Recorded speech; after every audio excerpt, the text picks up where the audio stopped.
Maring Tere, napapansin ko, namumulubi ka na. Paano mo nasabi, Mare? Ayan, oh.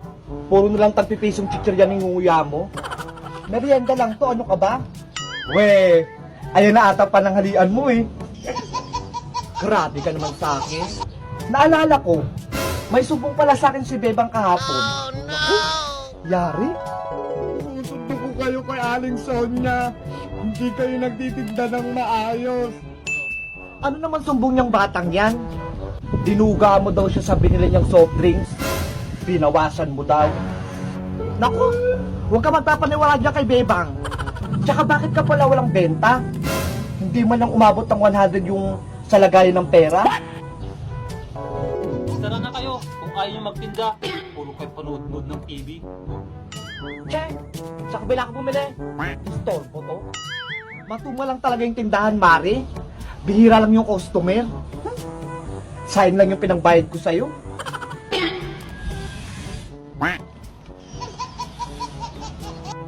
Sino yung bata na yan? Palimos po. Hala, Maring Sonia, nanglilimos yung bata. Ay, oo nga. Kawawa naman tong bata. Palimos po kahit yung chichirya na lang. Ano? Ito na nga lang yung kaya kong bilhin, hingiin mo pa? Tere, maawa ka naman sa bata. Bigyan mo na. Diyan oh. Humingi ka dyan sa may-ari ng tindahan oh. Marami ang pera. Pinasa pa sa akin. Pahingi pong pera kahit 1,000 lang po. Ha? Ang laki naman ang hihingi mo. Ano ako mayaman? Naku Mare, bigyan mo rin ng malaking pera. Malay mo, ayan yung nauuso sa Facebook. Yung mga nagpapatanggap na pulubi. Tapos, kapag binigyan mo, papalitan na lang doble-doble. Ganun ba? Sige na po, pambili ko lang ng pagkain. Sige, saglit lang, kukunin ko. Yahoo! Oh, ito 100 oh. Wow! 100 lang? Hala? Oo, ikaw naman Maring Tere. Hindi naman ikaw yung pagbibigyan. Wala pong dagdag. Nagugutom po kasi ako eh. Ihirit ka pa talaga eh, no? O ito, pagkain.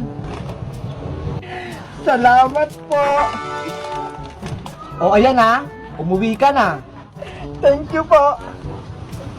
Ang kuripot mo naman, Mare. 100 lang? Ay aba, ayun lang nakayanan ko eh. Eh ikaw nga, hindi mo nga binigyan ng chichirya. O siya, uwi na rin ako. O sige na, may gagawin din ako. Later. Nay! What? Nandyan ka pa rin? Hindi ka pa rin nauwi?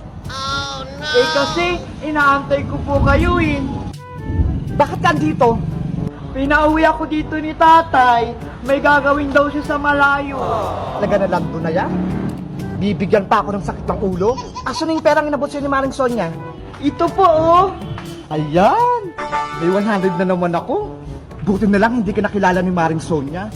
Ano ba kasi nangyari dyan sa mukha mo? Bunging-bungi ka na? Kasi lagi akong kumakain ng candy. Ayan tuloy, wala na akong ngipin. Hayaan mo na. Ang cute-cute mo pa rin, princess. Halika na, uwi na tayo. Talaga ba, Nay? Sige, uwi na tayo. Oh, Maring Tere, saan kayo punta ni Paring Boyong?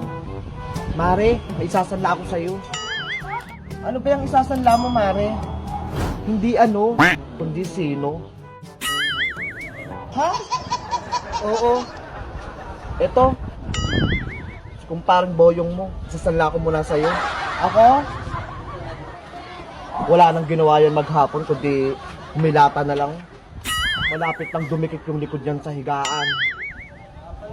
Kikilos lang kapag oras ng kainan. Oh no! Di mo lang marunong maghugas ng plato.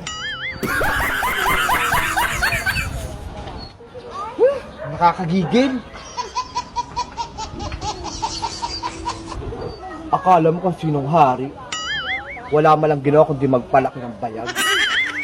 Magkano naman, Mare? Kahit 50 na lang, Mare. Wala namang makakwenta-kwenta yan. Loko. Maya ka sa akin sa bahay.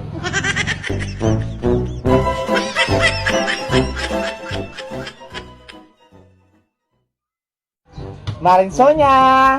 Tabili! Oh, Maring Tere, ang bibilihin mo? Pang-ulam sana, Mare. Yung kasyo sa 20 pesos ko. Ito lang kasi budget ko pang almusal eh. 20? Magtitipid ka na naman, Mare. O, ito. O siya, ako bahala.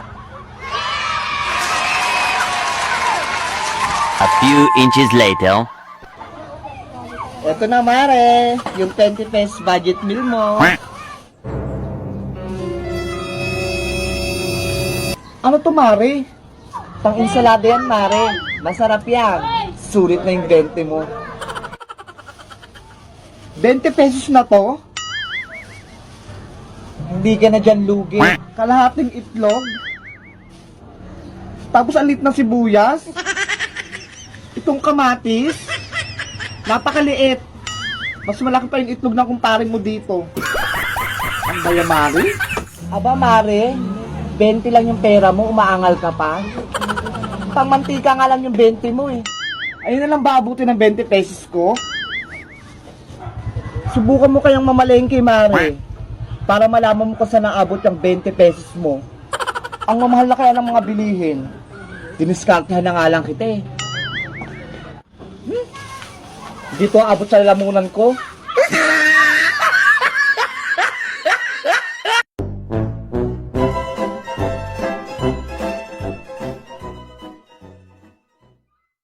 Wow! Ang ganda na ng kuko niya! Kapareho ng akin! Oh no! Gupitan mo lang yung kuko niyan! Kasi sabi naman ni nanay, nilinisan lang naman natin eh. Kaya kukitiksan ko na din.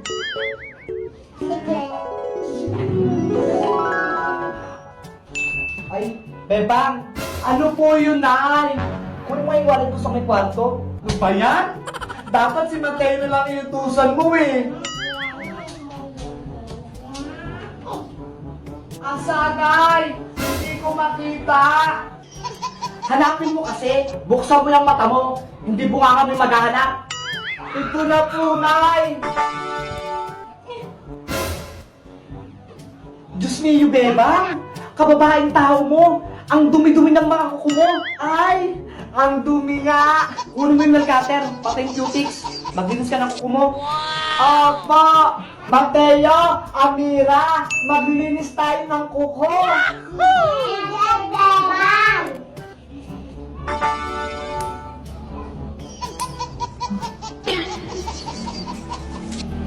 Hahaba ng anong kuko. Nandito na ako! Hindi ba kayo tapos dyan? Hindi pa po, Nay eh. Ang tigas-tigas kasi ng kuko ko. Ang hirap putulin. O siya, eto na ulam natin. Ano po yung pinili nyo? Bayan ng manok. Aadobohin ko. Wow, ang sarap! Adobong paa! Kapag tapos mong maginis dyan sa mga kuko mo, isunod mo na rin tong paa ng manok. Punta nga ako ng palengke. Nakalimutan ko yung binili kong mantika. Oh no! Ulangin na kasi kayo, Nay eh! A few inches later. Ayan, tapos na! Ang gaganda ng kuko natin! Oo nga pala! Lilinisan ko pala yung paa ng manok! Sabi ni nanay! Tara, linisan natin! Gupitan mo lang yung kuko niyan! Kasi sabi naman ni nanay, nilinisan lang naman natin eh! Kaya kukitiksan ko na din! Oh my God! Wow! Ang ganda! Ang galing ko na! Ayan! Tapos na! Yan! Ang galing-galing ko! Ay, atin pala, ang galing-galing natin tatlo! Matutuwa niya si nanay! Ang linis-linis na ng kuko ng manok! Eventually. Bebang! Tapos mo na ba yung sinagagawa ko sa'yo? Opo, Nay! Ito po, oh, ang ganda-ganda ng mga paa, nalinisan ko na at na-pedicure ko pa. Ha? Anong ginawa mo sa paa ng manok?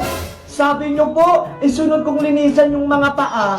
Kapag tapos kong linisan yung kuko ko, tingnan nyo po, ang ganda-ganda at ang cute-cute nila.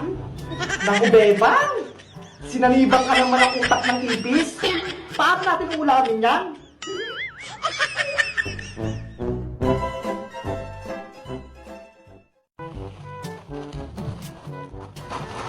Ano ba yan? Ang dami na natirang pagpipisong chuchirya na to. Ang kunat na. Sayang lang. Paano ko mabibenta to? Ay, ayan, bibili si Bebang.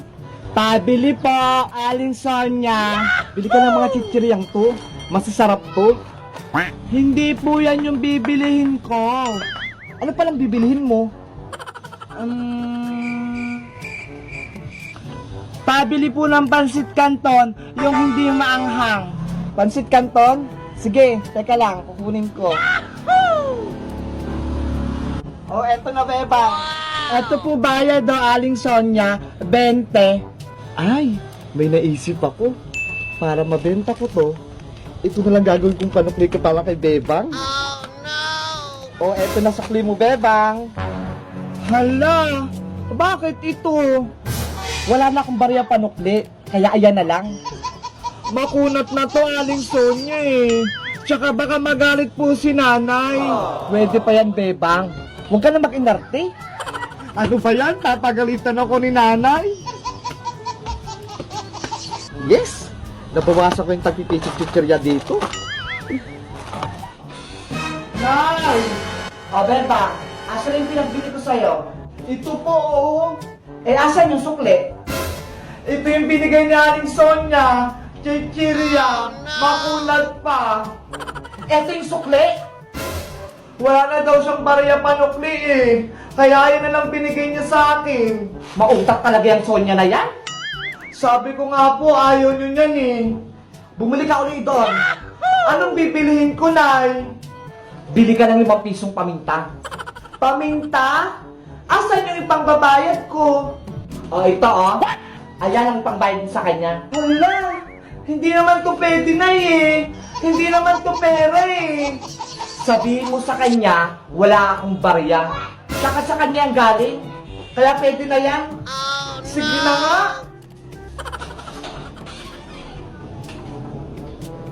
Pabili po ulit, Aling Sonia.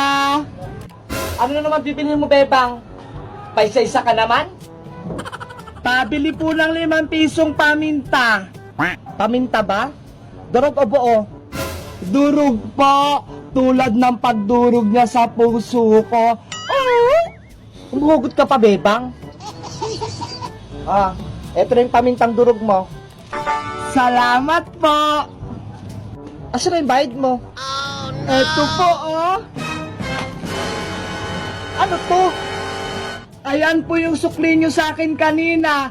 Di ba po sabi nyo sa akin, pwede pa yan? Huh? Tsaka sabi ni nanay, wala daw siyang barya eh. Kaya ayun na lang binigay niyang pambayad. Pautak ka talagang bata ka? Manang-mana ka rin talaga sa nanay mong sitang? May natutunan ba kayo sa kwentong ito? Paalala sa inyo ni Madam Sonia, huwag mong gawin sa iba yung ayaw mong gawin sa iyo. Diba? Bumalik din sa akin yung pangbubudol ko kay Bebang. Akala ko, nakalamang na ako. Yun pala, hindi. Kaya kayo, huwag nyo yung gagayahin ha. Salamat sa panonood. Huwag kalimutang mag-subscribe sa aking YouTube channel. At syempre mag-follow sa aking page. Madam Sonia Forever!